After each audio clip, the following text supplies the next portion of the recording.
Hi, my name is Amy Greene, and this is my video reflection on my first project. If I were given more time to work on this project, I would have gone back and reread the chapter that I summarized. I would have done this so that I could have paid more attention to detail and perhaps pulled out things from the reading that I hadn't seen before that would have related better to what I was discussing in my topics. I would have also gone to the Writing Center if I had more time to work on this project because they are professionals that I should be taking advantage of to use as a resource. The most difficult thing for me in this project was definitely summarizing what the author said and not putting any personal statements in there. I found it difficult to communicate what the writer said using my own way of describing it in the summary, but not putting my own statements and personal thoughts in there. What I found difficult about writing in each individual summary was appealing to a particular audience. I found it really difficult to write two different summaries, well, two summaries on one topic, but directing it towards two different people because they're both looking for different things, and different things appeal to them. So I found it difficult to find things in the text that would relate better to one audience opposed to the other audience. I will be honest, for the revision portion of this essay, I was not as prepared as I should have been.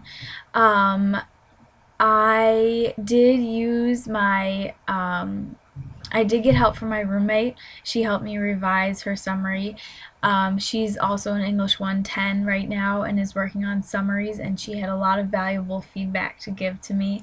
Peer revisions are extremely important, and I find them very useful because it's people who understand where I am coming from as a student and can have good advice for that.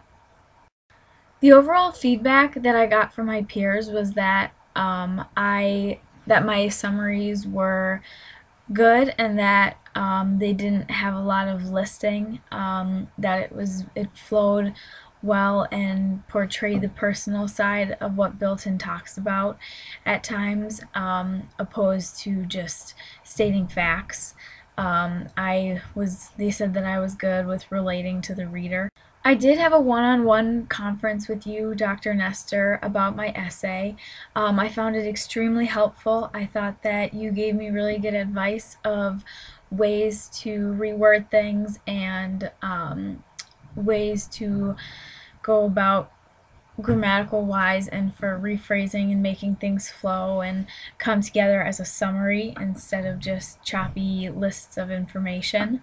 I also found it really helpful how you would write things down on my draft sheet. I know sometimes it was just helpful how you wrote things down. I really appreciated that because going back it made it easier to understand what marks you made and why you made them. I did not go to the Writing Center, and I do regret not doing that. I think that the Writing Center is a very valuable source that should be taken advantage of, and I will most definitely be using that the next time I have an assignment due like this that I need help with. The advice that I did receive from my peers about my essay and what to do with it and how to tweak it a little bit, I did make sure that I agreed with it. I've definitely been in situations before where I've gotten advice and taken it, and it totally changed the tone and how I wanted the essay to come across to the reader. So the feedback that I did get, I did put into most of my essay, or just most of the feedback that I got I did put into my essay because a lot of it was grammatical errors and little things that I thought could definitely use some tweaking. My roommate did give me good advice on how to make a couple of things flow, so I really appreciated that, and I find peer reviews very helpful and important to do. So yeah, that is my video reflection on my first project, and I hope you enjoyed. Thank you.